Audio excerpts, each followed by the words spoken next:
Here's how you can save another $1 million for your retirement. Let's go.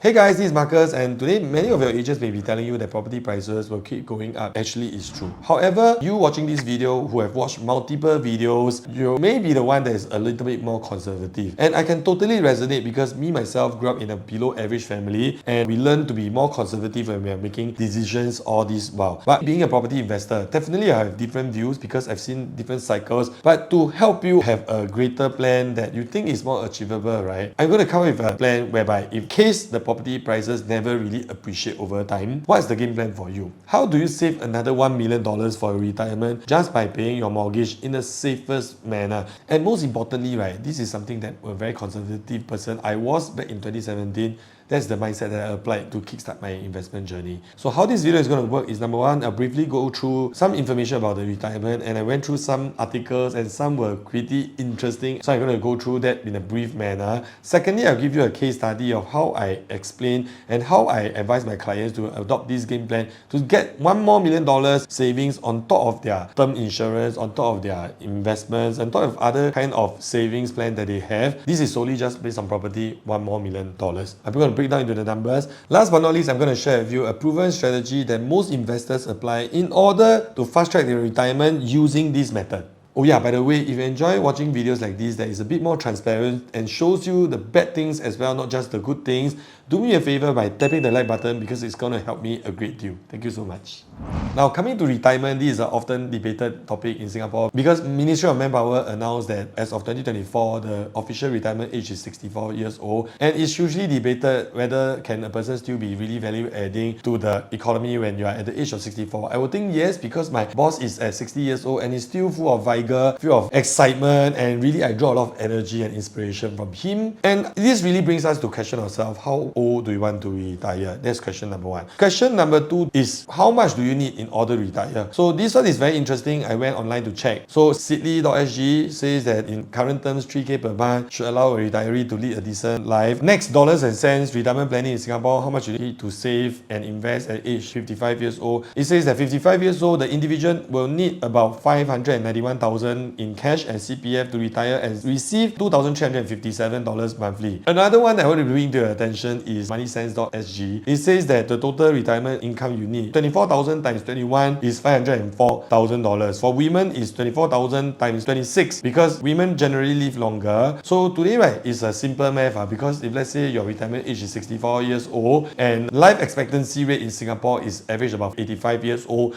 you take 85 minus 64 means 21 years old. So this over here says you need 24,000 multiplied by 21, because if you use 12,000 per month and you spend all the money over the 24 years, right, can I say that on the 86th birthday, right, you have $0 in your bank account already. Sometimes people will use property as a hedge and as a way to save for your investment as well. And that's the reason why I'm doing this video, not talking about capital upside, but talking about how I look at mortgage repayments as a form of savings for your future retirement. With that being said, let me know what you think about earlier on the few articles that I talked about. Do you think it's realistic to have $2,000 per month for retirement? Let me know inside the comments. Now, all in all, right, remember today when you are thinking of retirement, how much you need, always try to plan a bit of extra cash for your sinful pleasure. Because you don't want to be like during your working adult days, right? You can actually plan to go to Hai Di Lao for a meal. Sometimes you can splurge on maybe a trip overseas to Japan, or you want to go to JB to eat some seafood. But if you look at the amount, you have $2,000 and that is for your daily necessities. And if you want to go for just a JB trip with your wife, both retired, working for 30 over years already, right, you still try to save. I feel that having some spare cash for your simple pleasure and also to maintain a level of quality of life is important.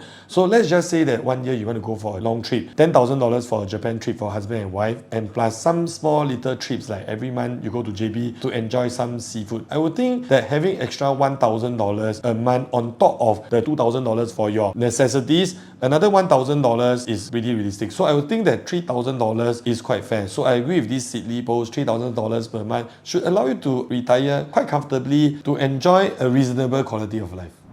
Now coming to the case study, before we get there, I think you need to give yourself a bit of bearing over here. What has happened in the Singapore real estate over the years so far? I'm going to break down into the different market segments so that if you are an owner thinking of upgrading to the next asset class but still feeling very conservative, right, this will apply to you because it gives you a bit more clarity of what you should be doing. This is HDB resale market. Before COVID-19, after the TDSR era, which is the non-speculative era, prices of HDB resale price went down by minus 1.4% per annum. During COVID, price went up by 8% per annum. Today, if you look at the resale executive condo post-TDSR season, it was minus 0.2% per annum. After COVID, price went up by 12.41%. Total increase was 51%. Resale condo market price increased 1.71% per annum. This is important because it will be part of my case study later on. And post-COVID, right, prices went up by 8.7%. New launch market, I won't recite the numbers word for word. See and pause if you need to. This is what happened in the new launch. This is what happened in the landed. Like I said, pause if you need to. And which segment over here actually benefited the most? Now looking at the overall today, for the last 11-year cycle, HDB resale went up by 30%, EC 41 for resale condo, 86% for new launch, and landed resale is 55%. Post TDSR, that means non-speculative era, this was the growth. Post-pandemic, this was the growth due to COVID. I call it the COVID premium lah. Because of COVID, it went up like this. So which one actually has a highest, what I call a pandemic-induced profit over here? Which is before the pandemic, you don't see this kind of growth. But after the pandemic, you see this. You need to ask yourself this question. Are you someone that thinks that after the COVID premium, will things normalize? Down here for HDB resale, COVID-induced profit was 7.43% per annum. For EC resale is 12.41% per annum. For the private condo resale was 7%. For new launch, it's pretty much the same 4% because previously was 4%. And the landed resale, let me know inside the comments because by now I believe you also have an answer for yourself. So now, as promised, I'm going to share with you the game plan that I have for this client and the game plan that gave me confidence to move forward for my first property back when I was 35 years old. So at 35 years old, we buy a private property because we aim to retire at 55 years old and with inflation of 1% per annum, right? And how do you calculate in simple math? You use your calculator, you take $1.6 million, you multiply by 1.01 and you type equals 20 times and equal, you will get the price of $1.95 million. That is how I calculate compounding 1% per annum growth for the next 20 years. And let me know what you think, whether is it logical. So for 1.55 million over here at month 240, which is 20 years down the road, you will have an outstanding loan of $303. And fun fact, right, when you buy a property, sometimes people are quite anal about paying interest. But it's interesting to see like the longer you pay for your monthly installment, right, the principal amount gets higher and the interest gets lower. Because for most cases, when you're buying a private property, you're actually using simple interest to calculate, not like buying a car, you are using compounding interest. I can explain to you what it means, but I think we can actually put it to another video next time. But I'll link them in the description so that you can go and read up a little bit more about what is compounding and what is simple interest and why people like to take loan when you're buying a private property. Let me know in the comments if you wish me to do one video just for that. But with that being said, I'll move on to the next part. Fast forward 20 years later, in the year 2044, the game plan is to sell the property at $1.95 billion, which is the current value at that point in time, minus off the $303,000 that you owe the mortgage. That will give you a sales proceed of $1.65 million.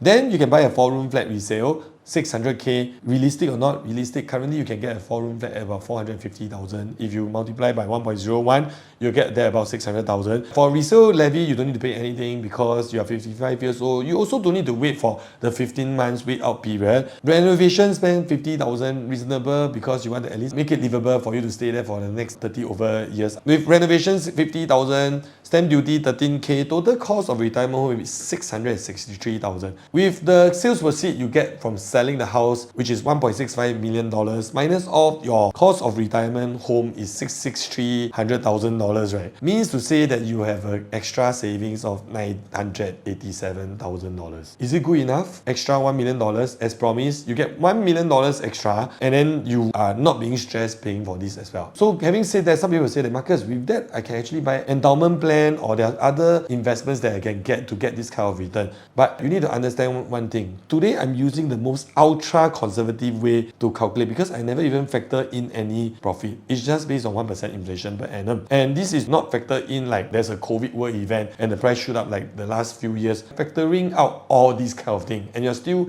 getting this in a very safe manner. So if you're still on this video, most likely you already have certain measures in place for your future retirement, and we would love to hear from you what are your plans, because in this channel we are trying to build a community where we share different ideas on early retirement, making money from real estate, how to select the right properties and all, to give you a better chance of growing your wealth. So we love to hear from you inside the comments.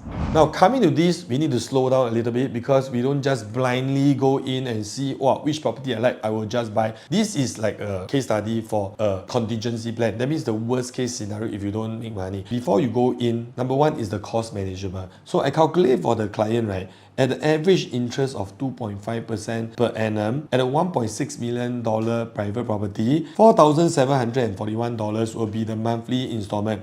And with monthly CPF OA of 2% combined, they actually need to top up $2,000 per month. So the question I ask my client is, will I be in a bad financial situation if I need to pay $2,000 per month? $2,000 extra, is it gonna put you in a very desperate and bad financial decision?